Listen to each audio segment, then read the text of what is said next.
News Only 24. News Only 24.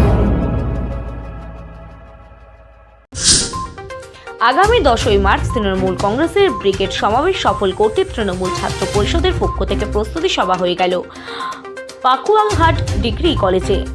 বৃহস্পতিবার দুপুরে Bamangola block Trinamool ছাত্র পরিষদের পক্ষ থেকে পাকুয়াহাট ডিগ্রি কলেজ এই কলেজের ছাত্রছাত্রীদের নিয়ে এক প্রস্তুতি সভা অনুষ্ঠিত হয় কলেজ মাঠে। আগামী 10ই মার্চ তৃণমূল কংগ্রেসের ব্রিগেড সমাবেশ রয়েছে।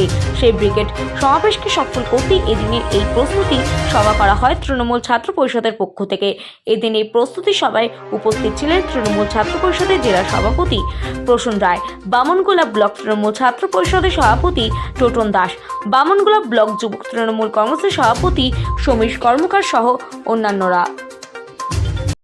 আমাদের আগামী 10ই মার্চ কলকাতার ব্রিগেড প্যারেড গ্রাউন্ডে যে জনগর্জন সভার ডাক দিয়েছে আমাদের সম্মানীয় নেত্রী মমতা বন্দ্যোপাধ্যায় এবং আমাদের নেতা অভিষেক বন্দ্যোপাধ্যায়, সেই ব্রিগেড প্যারেড গ্রাউন্ডে জনগর্জন সভাকে সফল করার জন্য আমরা মালদা জেলা তৃণমূল ছাত্র পরিষদের পক্ষ থেকে জেলার প্রত্যেকটি কলেজে গেটে গেটে আমরা মিটিং করছি, ছাত্রছাত্রীদের নিয়ে আমরা স্ট্রিট কর্নার করছি ছোট ছোট, এবং আজকেও আমরা পাকুয়াহাট ডিগ্রি কলেজের ছাত্রছাত্রীদেরকে নিয়ে এবং এখানকার তৃণমূল ছাত্র পরিষদের নেতৃত্বদেরকে নিয়ে আমরা প্রস্তুতি মিটিং করলাম।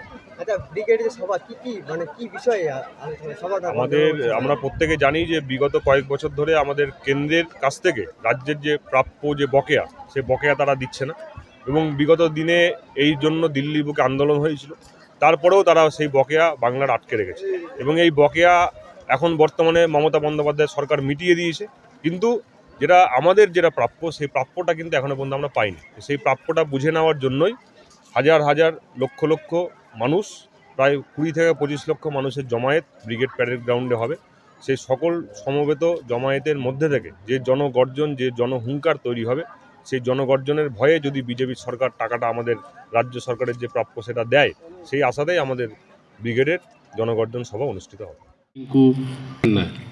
আপনারা বসে আছেন সামনে, আজকে যে সভা, এই সভা আমাদের পশ্চিমবাংলার মুখ্যমন্ত্রী এবং আমাদের নেতা অভিষেক বন্দ্যোপাধ্যায় ওনাদের নির্দেশে আগামী 10 তারিখ ব্রিগেডে একটা সমাবেশ আছে। ব্রিগেডের সমাবেশটা কী কারণে? সেটা হচ্ছে যে পশ্চিমবাংলাকে বঞ্চিত রাখা হয়েছে, কেন্দ্রীয় সরকার পশ্চিমবাংলাকে বঞ্চিত রেখেছে। আপনারা যারা এখানে বসে আছেন, কন্যাশ্রী সবাই পেয়েছে তো? আচ্ছা, তাহলে এই কন্যাশ্রী প্রকল্পটা কে দিয়েছে? মমতা বন্দ্যোপাধ্যায় দিয়েছে।